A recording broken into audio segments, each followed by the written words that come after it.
Rome kwana metie ping kere yachitina nyira ukero luoro ichunyu tela me Kole district. Ajoli News Today, Ilau News Channel.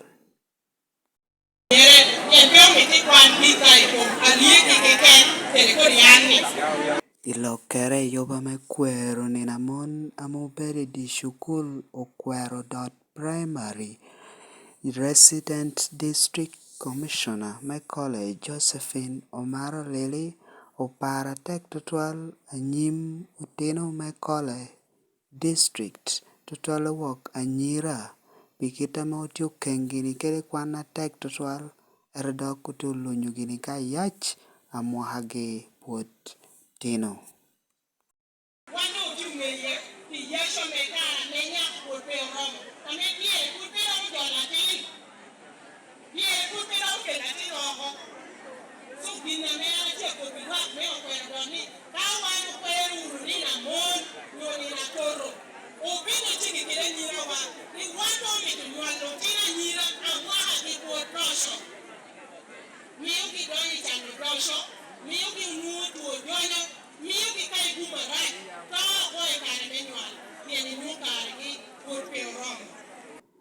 Yoba Cheledan, a member of Parliament Adaho, me Kole District, Judith Alyek, Ubinu Yaba Tiratir, Yoba me Poko, Mama Kit, both Mon me Kole District, Pikonyugi, Ikara Menualgi, Alihotir ni Mon, ame Yachi Kole District, ame Namagi Paul Woki, Unano Gini Chana tek tutwal ka war Gini Odiat, tutwal wok nugi upay kede Mama Kit. Tia pon la petuere. Tikere pama iye, tikere gigi iye tuwe chen, tikere mat, tikere mat pe.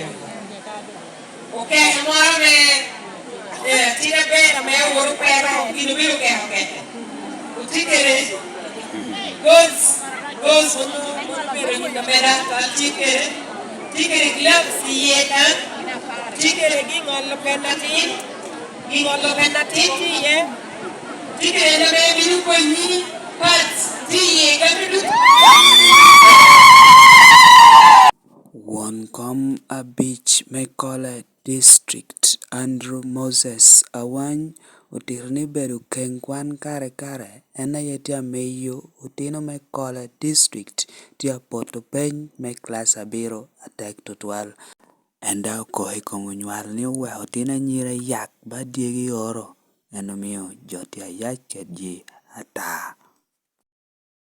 Statistics amewan ukudule yukere ponyor kano deko ni wana jo kwano pimwa habir ni kai de bebo long tibero ken kere wori porro utino wa ena no upeyo ni kare bo wa kero pali edu bero badi angwen eru kano kere jo kwano badi habir. Jadi wan komi wono tiro anyira tiro ni unu kwano woro malo yo pat ena bilo yo wakan. Waramo kwero Judith, waramo kwero Aradisigi no, waramo kwero councillors ni, waramo kwero mono kena teksha, ero deke aloti petie, anyima kwero jalari. Aloti pe, anyima kwero jalari. Na training center samo biro ni tuj, dia bala nyira. Ilau News Channel, Nyaberu Denish Ongora, Kole District.